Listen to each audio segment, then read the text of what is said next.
Kalau jadi pemimpin, pasti deh bakal ketemu pilihan-pilihan yang sulit.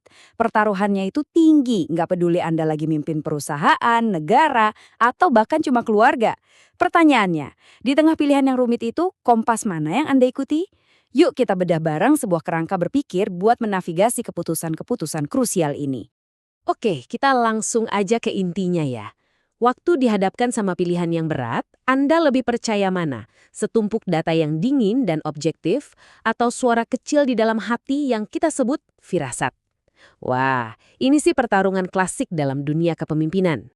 Nah, ada satu perspektif menarik nih dari Anies Baswedan, politisi dan akademisi yang pernah menjabat gubernur Jakarta.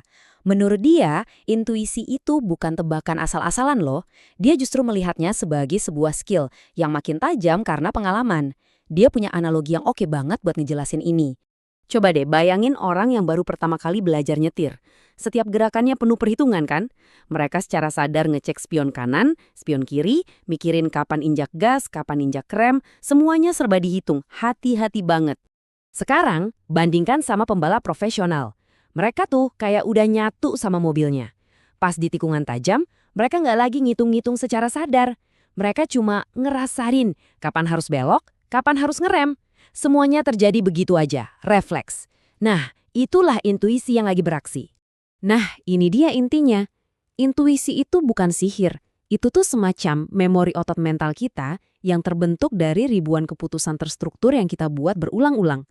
Sama kayak pembalap tadi, seorang pemimpin yang berpengalaman itu jadi punya feeling buat situasi yang rumit, bikin intuisi mereka makin tajam seiring waktu.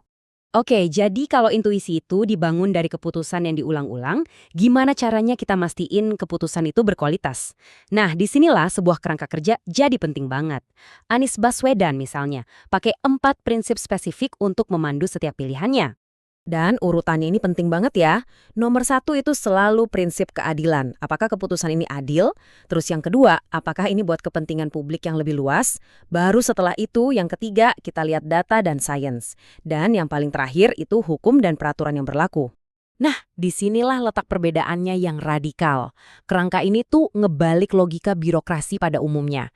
Biasanya kan prosesnya dimulai dari nomor 4, peraturan, apa kata hukum.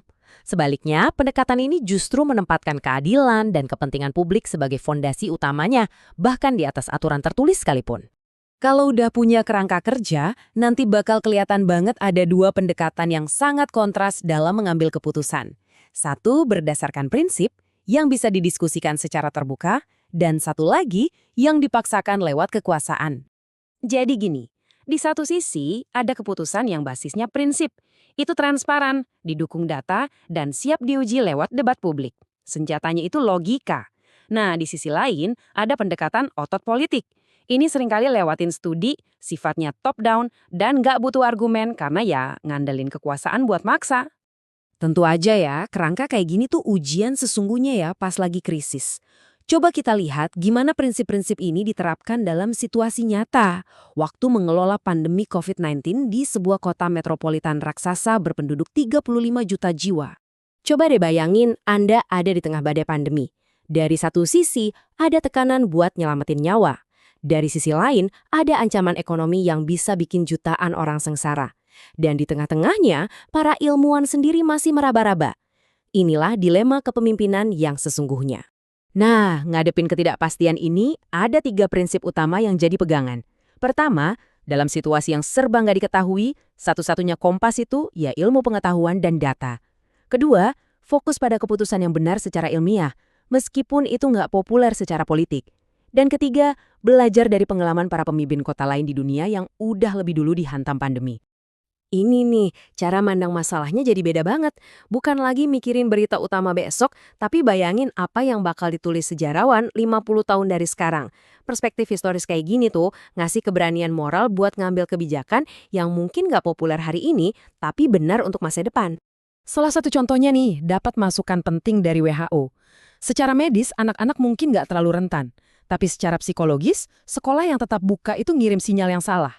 Seolah-olah semuanya baik-baik aja. Makanya, langkah simbolis terkuat untuk menyadarkan publik soal seriusnya krisis adalah dengan menutup sekolah terlebih dahulu.